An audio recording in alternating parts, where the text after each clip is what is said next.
No breakfast is complete without toast. Heck, if I had it my way, no meal would be complete without toast. Toast is the original golden brown and delicious comfort food, and as such embodies all that is good and pure in the culinary world. Oh, I know what you're thinking. How can he possibly eke a half-hour show out of a subject as simple and ubiquitous as toast? What is there to say? Oh, quite a lot, I should say. Remember, dearie, a proper piece of toast is only toasted on one side of the bread. Faites pas attention à ce qu'elle a dit. La recette pour le pain. I think he's got a point. Soak the whole thing in scotch. It's delicious. Hey, Cortona. Yeah? Okay. So here's the thing about toast. Everybody may take it for granted, but that doesn't keep them from having an opinion about it. So stick around, because you might just be surprised what a simple piece of toast can teach you about.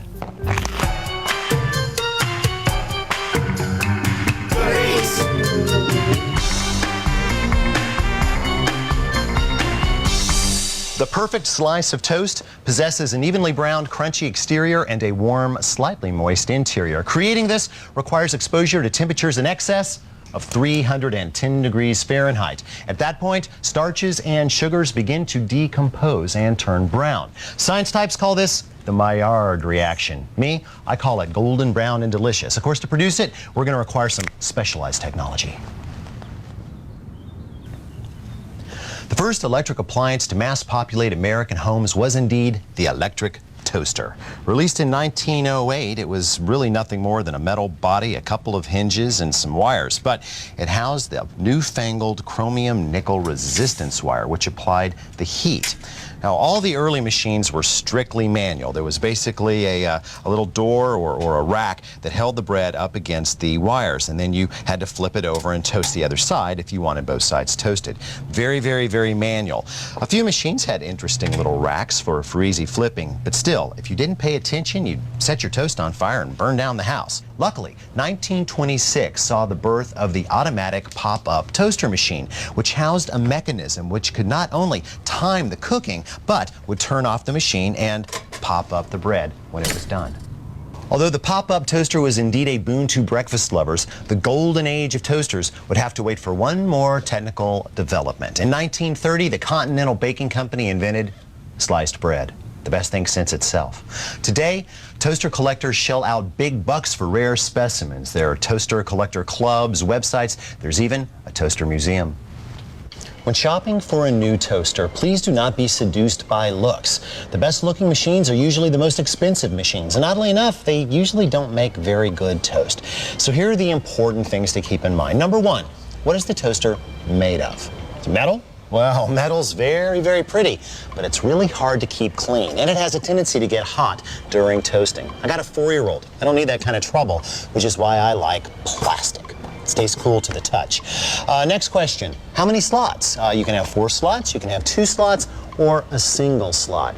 I like the single slot. This machine does not take up much space, and look, you can either put in 2 standard pieces of bread, or you can fit in one nice big piece, like sourdough. There. This model also has a little cage that traps the bread and holds it right in the middle so that it will toast evenly. Truth is, single slot machines usually are pretty even because there are fewer electrical elements involved. Controls? Well, I like to see a fine shade control. I'm kind of picky about my toast. I'm going to put this one up to 5. We've also got a reheat button, which is nice, a defrost for frozen things like waffles, and even a bagel setting, which toasts just on one side. And here, the most important thing about a toaster. I want to see a crumb tray. Without this, you cannot keep your toaster clean, and a clean toaster is a safe toaster.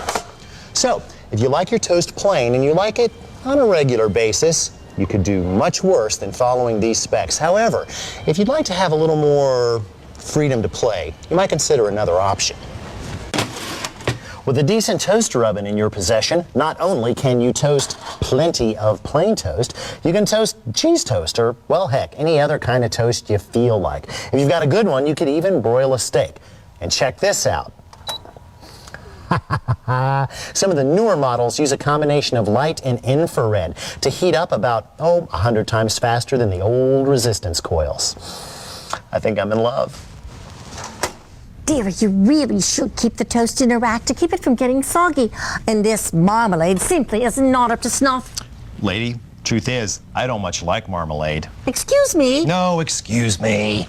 You know, most of my favorite French foods were born either out of frugality or necessity. Take, for instance, pain perdu, or lost bread. What was born as a method for dealing with day-old bread years and years ago, today stands as the finest Franco contribution to the culinary arts, French toast. Hey, could I have just a little bite of that? Okay, I'll go make my own. Making French toast is a lot like making bread pudding, only a little bit trickier. Each piece should be perfectly brown and crunchy on the outside, but inside should be moist but set, kind of like a custard. It's a simple dish, but like all simple great things, every detail counts. Now, first we need to shop for the batter. We're going to need some regular old grade A eggs. These say free roaming, so I'm going to keep the lid on just in case they go someplace.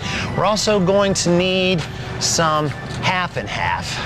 Just a very, very small container. Do not try to use low-fat milk or skim milk or even whole milk.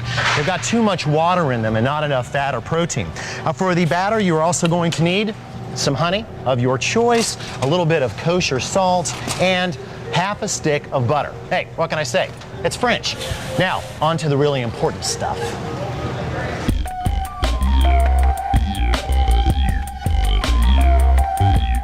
Since it is a leftover utilization application, French toast can be fabricated from pretty much any bread, as long as the slices are at least half an inch thick. That said, the bread does need to be real, meaning that the ingredient list looks more like this than it does this. See, the problem with these ingredients is that they're all about shelf life, not flavor or nourishment. Bread loaded up with this stuff has a half-life of, I don't know, uranium-238. It means it goes stale very slowly. And to tell you the truth, it never really does toast up well. Now this is my market standard sandwich loaf, and I like it a lot for, sandwiches and toast. But for French toast, I really prefer a hearty white loaf, something kind of artisanal, not too crusty, not too soft. If you want something a little denser and richer, try brioche, which is a slightly sweetened yeast bread, or challah. Now, challah has a wide open structure that produces a very light French toast, and it's got some egg in it, so it goes stale very nicely, which is a good thing for French toast. Now, if your Megamart has any kind of bakery department, they've probably got an automatic slicer. So if you don't feel like mowing this stuff down yourself, just ask. My good man, would you mind slicing this for me? Not at all. Take a thin. Let's say about half an inch? I'll do it for you. Excellent. I am the first to admit I am not much of a morning person, which is why I like to make my French toast custard at night.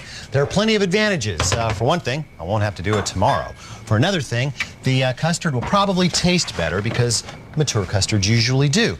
And the other advantage is that it always reminds me to put out some bread to dry. That lady was right.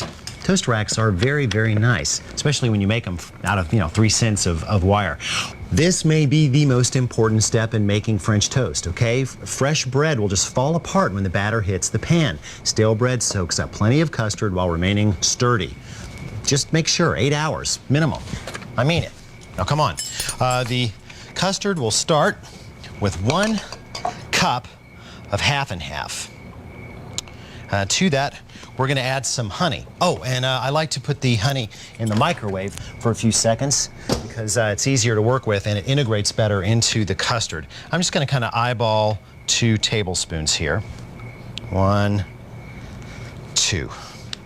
And we're going to need a little salt. Let's see here. I'm going to guess 1/4 of a teaspoon. Oh, these, I like being prepared. And 3 eggs, just large eggs. 1, 2, 3. And just whisk gently to combine. If you're having like your in-laws over for breakfast, you may want to strain this to get out the little ropey calaze, but hey, it's just me and I don't care. There we go, and just put a plate on top and get this back into the refrigerator. That way, we're all set in the morning. Oh, I'm tired. Look at the time. You don't mind cleaning up, do you? Great. Good night. Good morning. Let's make that French toast. Step 1, pour yourself a cup of joe. Step 2, retrieve your custard. Step 3, check your bread. Perfect. Step 4, set your oven for 375 degrees.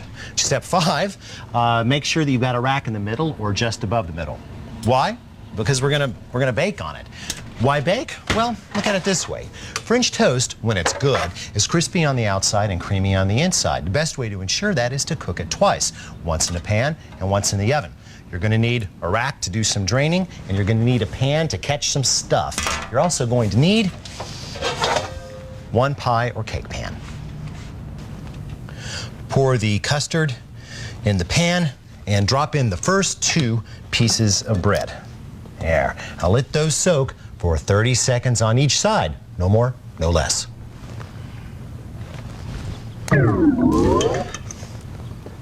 Flip and repeat. Now you watch those. I'm going to go get the butter. Okay, everybody out of the pool. Now these pieces have taken on board all the liquid that they need, but that doesn't mean that they have soaked it all in. Okay, by letting these rest for 2 minutes or so, that liquid will move into the core of the bread, and that is going to make all the difference later on. Now, in the meantime, heat your largest nonstick skillet over medium-low heat until it's nice and toasty. We'll say around 350 to 375 degrees. Now, butter, just enough to coat the bottom of the pan. And as soon as it starts to bubble down, go ahead and introduce the toast. As soon as those go in, go ahead and start soaking 2 more. It should only take you 5 to 10 minutes to brown all of your toast pieces on both sides. When the last pieces are done, move them off to the rack, and then move this whole contraption to the oven. Set to 375 as we said. I usually just move these to the rack, but if you don't want to do that, you could move this rack to the rack. Well, that's just as good, isn't it? Give these 5 minutes for the custard to firm up, and in the meantime, get ready to eat. I'll be back, boys.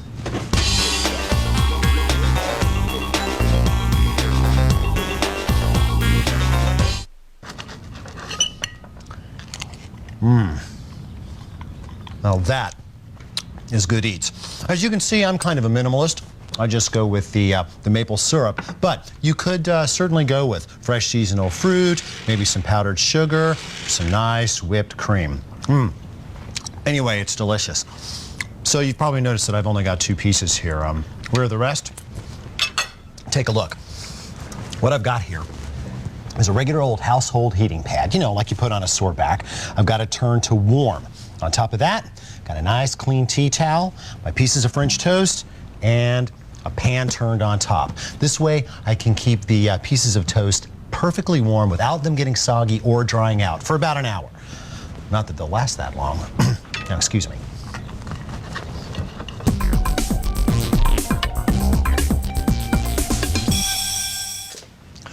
Leave it to the Italians to devise the simplest and perhaps tastiest toast treat of all time. Now, this word is hotly debated here in America because it has 2 correct pronunciations, bruschetta and bruschetta. Although I tend to think bruschetta is a little more authentic.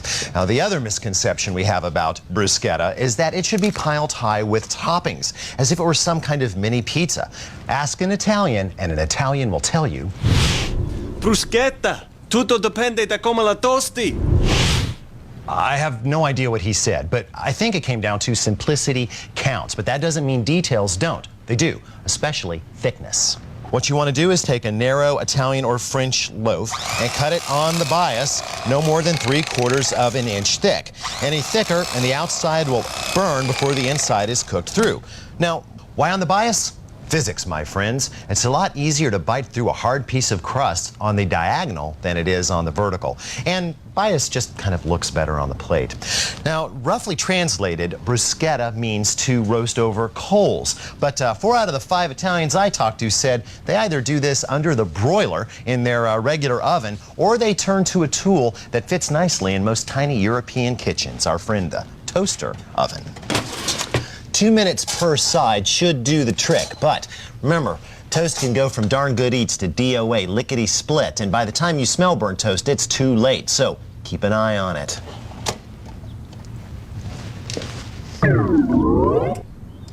The moment that the toast comes out of the oven, we must spring into action if we are to convert this into true bruschetta.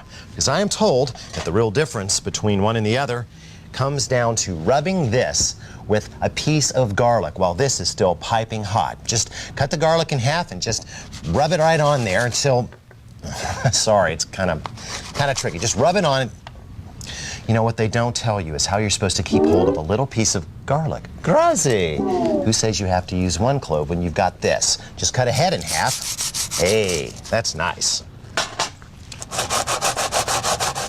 After a good rubbing with garlic, a quick brushing with a fruity extra virgin olive oil.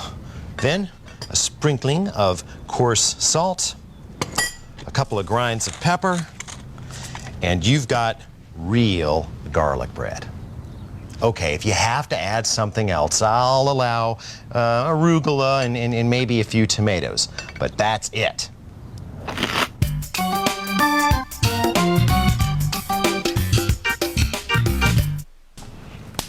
The English have long enjoyed topping their toast with a wide range of tasty foodstuffs, and no dish captures this tradition better than the 18th century tavern meal known as Welsh rabbit. Actually, there's no rabbit necessary. The moniker was designed as a slight by the English, who created the dish, towards the Welsh, who they considered shifty, shiftless, and usually broke. So broke, in fact, that they might actually call a piece of cheese a rabbit. The rarebit variation probably came up quite a bit later as an effort to appease, I don't know, rabbit fans. Well, whatever you call it, I certainly would say that any dish that utilizes both beer and cheese on toast, good eats. When I do mine, I'd like to do it right in front of the fire with my camp stove, which is basically a cast iron Dutch oven with little feet on it. If you don't have one of these, I'm sure you're going to get one, but until then, just make this sauce in a heavy saucepan over low heat. Let's get started, shall we? Get things started by melting 2 tablespoons of butter. Then whisk in 2 tablespoons of all-purpose flour. Whisk well. Follow that with 1 teaspoon of Dijon mustard, 1 teaspoon of Worcestershire sauce, very traditional, half a teaspoon of kosher salt, and a half teaspoon of freshly ground pepper. Next, half a cup of good dark beer. And no, this isn't wasting it. And now 3/4 of a cup of cream. Light or heavy, doesn't really matter. And now the cheese, 6 ounces by weight of shredded cheddar cheese. Aged cheese tastes great, but it's a little tough to melt and it can get grainy. So just go with straightforward, sharp cheddar cheese. And add it a handful at a time. And let that handful melt before you add more. There, once all the cheese is in, we can do some final seasoning. Just gonna taste. A little hot sauce might be nice. Just a few drops. Here we go. We'll stir that in later. Of course, the cheese will start to get grainy if we leave this over such high heat. So I'm gonna put on the lid and just take it off the fire, keep it warm. And now we turn our attention to the main item. Toast. Well, toast to be.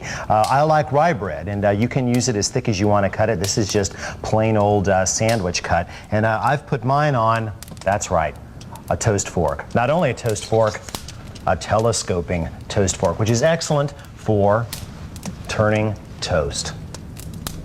Give this a couple minutes, just till it turns brown.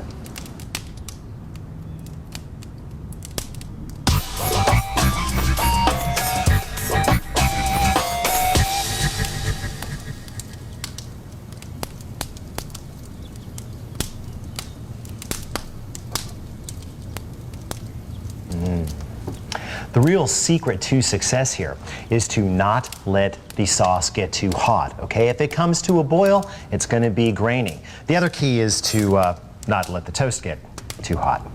You win some, you lose some. You know, there are very few things on this planet as tasty and as simple as a slice of toast. No, it is not the most complicated culinary maneuver you're ever likely to manage, but it is worth thinking about and doing right. Whether its intended passenger is marmalade, caviar, custard, cheese sauce, or just a little dab of butter, toast is all about goodies. See you next time.